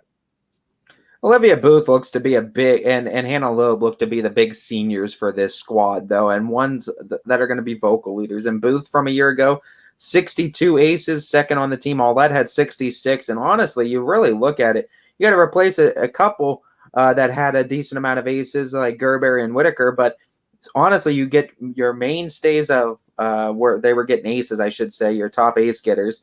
Loeb was 82 blocks from a year ago. You're getting her back as a senior. And then you have a few players all with 30 blocks too. Booth, Hewlett. That's going to be huge for them too, getting that back in the blocks department. And then obviously too, defensively, plenty of girls getting stats in this category. Multiple girls coming back that had 100 or more digs a season ago. So was a team last year that played a little bit under their expectations, though. They did lose 10 games. They didn't want to lose that many. And they lost in the district championship game to Western Reserve, their league rival, in straight sets. So I think they want to be a little bit better this year. They want to take that next step as a team. They don't want to take as many losses in the conference. They would love to, I think, get revenge on some teams that they lost to last year, especially your McDonald's that they lost to. They ended the season with a 3-1 loss against Lakeview. You look at last year's schedule, they played Brookfield non-conference too. They played Lake Center. They played West Branch and Hubbard non-conference, Cardinal non-conference. And then 2 years ago, they played Boardman non-conference. So the Middle Ridge is not afraid to go way outside of the MVAC and play big teams. But last year, let's see, they lost to Jackson Milton. That's probably a game they think they Jackson Milton surprised them last year, I think, too. And that kind of it didn't set them off, though, in that season, if I remember, but it definitely kind of, I think, put some doubts in their mind early on. 3 matches against Western Reserve, they didn't win a set. So they wanted I know, I was about to mention that, too. Like, Western Reserve was the bugaboo a year ago, and that's kind of going to be the story. 2 years ago, it was Middle Ridge, the bugaboo of Western Reserve. So yeah. The tables flipped really quick. The rivalry is getting strong there, but I mean, you're always chasing Blue Devils. It seems like no matter what the sport is, it's either McDonald or Western Reserve. You're always chasing a Blue Devil, it feels like. But Western Reserve, again, they have a great program, and again, it's kind of that situation where they're the favorites until they're not. And until someone knocks that Western Reserve team off, they got to be considered favorites. We talked to McDonald. We talked with Coach Klockner. It's a program that's building. They were second. They were right there from taking it. It's getting competitive and it's getting fun. But Mineral Ridge, like you said, and that's a team that's been there. They've won conferences before. They've had success before too. So Mineral Ridge looking to get back to their expectations and their levels of success that they want. This MVAC is eerily similar to the NE8, where yes, Mineral Ridge is the favorite. If you force me to say one, I mean, Western Reserve is the favorite, but it's like Middle Ridge won it 2 years ago, and they have a winning culture too. So it's not like Middle Ridge is going to go anywhere. Like they have a standard of excellence that they're going to try to keep up. So that's why I'm so excited. First week of the season, first game of the season, Middle Ridge versus Western Reserve. Like, let's go. That's how you kick off. The difference in this story, though, for this season really is just that both programs have had long histories of winning too, and this has just kind of been a conference battle between these two schools of who's going to take that top spot. And you're right, and that's a heck of a matchup to start too. And if I'm not mistaken, and I think Western Reserve is going to have a tune-up game with Wellsville before that game, the day before. So Western Reserve will be ready to play. Western Reserve's first 2 games are Wellsville and Middle Ridge. That's good luck. Like that's if you're not ready for the season after that. It's almost, you don't want to say a lose-lose for Mineral Ridge, but it's like if they win against Wellsville, they're going to have a lot of momentum. And if they lose against Wellsville, they're going to be pissed. So it's just like, great. Well, either way, we're gonna have a motivated team, I guess. That's great. So, I'm sure Coach Lesko is looking at his AD like, really? You're scheduling us to start the season against? You look at their schedule and look what they're facing in the first game. You know, if you're Mineral Ridge, like especially that's the team that knocked you out, 9-0 has to be like what's posted in their mind in the locker room. I think 9-0 is going to be on. 0-9 really from their perspective, but yeah, 0-9 and has to be what you're thinking. The score, you know, football players always put scores in their lockers of games that they want to get back from last year. The score would be 9-0. Like we lost to Western Reserve 9-0, 9-0 last year in 3 games. So that's going to be a big motivation factor. And a team that were returning a lot. They lost Whitaker, they lost Gerberry, but they're returning a lot of their core. A team that can very realistically win this conference, and like you can confidently say has a good chance at winning this conference. But that's a team you need to get over. And I mean, it's kind of poetic justice for, I think, Mineral Ridge that they don't play any other games. There's no other team to like slip up before it. Like, you lost the Western Reserve, you have Western Reserve. Like, this is the team you've been waiting for the whole season. It's a great storyline for an opening game, I think. Nothing else can slip you up. It's like, here you go. Your goal is right in front of you.